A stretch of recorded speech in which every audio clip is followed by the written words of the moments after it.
Hey folks, and welcome back to Ed's Garage. Today we got something real special for you. We have the 2017 McLaren 570 GT. So this is basically the sister of the 570S. This one's a bit more of a road-going supercar, the S of course being more track-oriented, but that doesn't mean that this isn't a slouch. This one still has 562 horsepower, 443 foot-pounds of torque. This baby will do 0 to 60 miles an hour in only 3.4 seconds and a top speed of 204 miles an hour or 330 kilometers an hour. This is basically a Batmobile for the streets, guys. But anyway, let me go over some of the details on this particular vehicle. First off, I do want to apologize for the wind noise. It is quite blustery today and I lost my wind sock, but I'll try to do my best to block the wind with my back. All right, so 3.8 liter twin turbocharged V8 in the back of this. Now, I'd love to be able to show you the engine, but of course, being a McLaren, you don't get to see it unless you take it to a McLaren dealer for them to do maintenance or whatever. But what I can do is I can show you the storage. This one actually has a front trunk and some rear storage, so I'm going to go ahead and open those up for you right now. So the front one we can access just by pressing this button here. And honestly, for a supercar, it's actually got an amazing amount of storage. You can put a couple of day bags in there, even a couple carry-ons. There's lots of room in there. Inside here, you've also actually got a 12-volt port as well. Little LED light lights up the area, and a nice little cargo net there for the manual. And one thing to point out while we're talking about the hood, that is actually an aluminum hood. There's aluminum hood, aluminum fenders, aluminum doors, aluminum rear deck lid, and it's actually a carbon fiber monocell. So this vehicle only weighs about 3,000 pounds. It's about the same as a Honda Civic. You can imagine a Honda Civic with that kind of horsepower. It's crazy. All right, let's open up the trunk. So to access the trunk, we're gonna basically pull this little switch right here. And then we come around to the passenger side. We lift that up. Of course, a bunch of extra storage in there. Now that's something that you wouldn't get with the S, of course. This being a fastback, you have the option to store some stuff back there as well. All right, going back to the rest of the outside of the vehicle, this one does have front and rear parking sensors, and you can see we've got the carbon fiber splitter up front here as well. Beautiful headlights, of course, daytime running lights, LEDs, and of course LED headlights and high beams. That's actually all projection lights as well. Come around to the side here, you can see we've got the Pirelli P0s. These are actually a very, very quiet tire. They're designed specifically to reduce tire noise. But on top of that, you've also got on this particular one, carbon ceramic brakes. And check it out, 6-piston McLaren calipers. Awesome brakes. These are a 20-inch wheel, guys.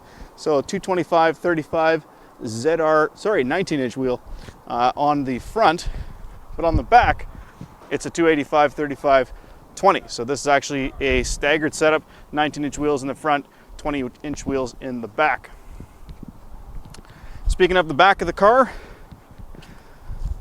look at that amazing view back here. So twin exhaust on this. You've got the backup camera right there. Really cool looking tail lights. And of course, as I mentioned, you can see the backup sensors as well. All right, let's jump into the driver's seat and check out some of the interior features.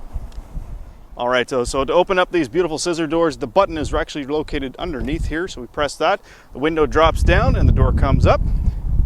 And the first thing that greets us as we get in is the Bowers & Wilkins audio system. 12-speaker audio system in this vehicle, obviously including a subwoofer. Really, really nice system. And you can see the doors are actually lined with like a suede and a leather combination. So you got the leather on the outside, suede on the inside. Same goes for the seats. Optional leather seats are available as well, but this is of course suede in the center and leather on the bolsters.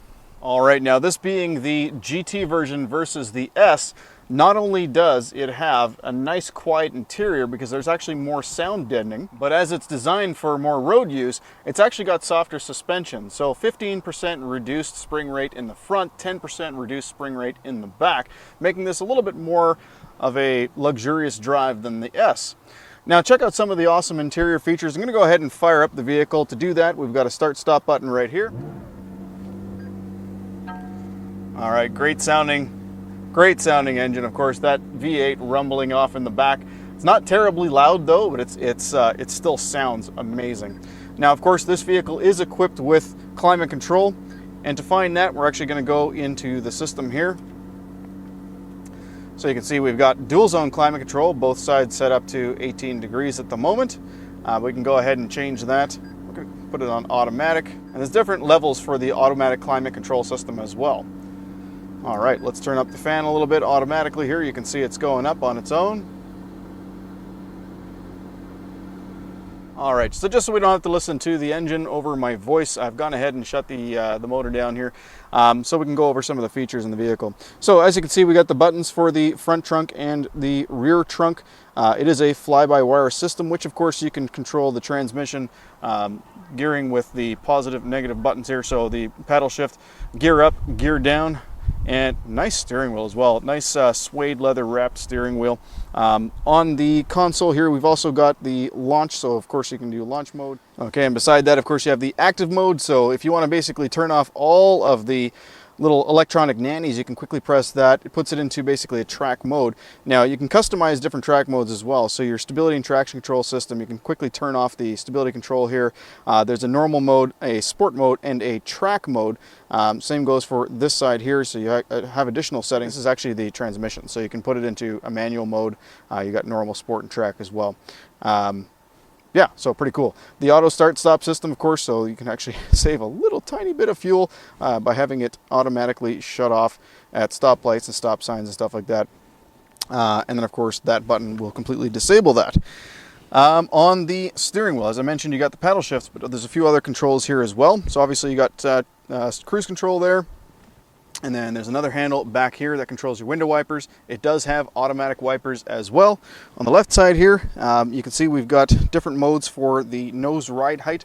So this vehicle, again, because it is very, very low, you can actually set it, or you can hit a button and basically raise the front end to avoid scraping the front end on speed bumps and whatnot. So got your headlight controls on the left side here, turn signal controls. And then back here, you get the headlight control and the fog light system control as well. And then your e-brake right there. All right, let's have a look at the screen. So this one is, let's see here, it's a 7-inch screen, of course, vertically mounted. Appears to have a polarized filter on there, so I apologize for the dark spots.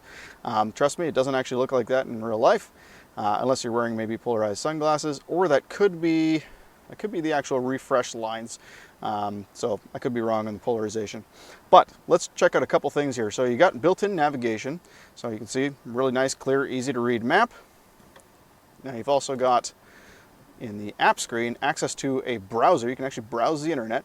There's where you can get back to your maps. You can turn on the rear camera manually as well. So of course the rear camera comes on when it's in reverse, but you can turn it on manually as well. Also in the maps, you have your access to your user manual and different voice commands and even weather information. Voice command button is right there. And of course you can access the climate control simply by pressing the fan button there.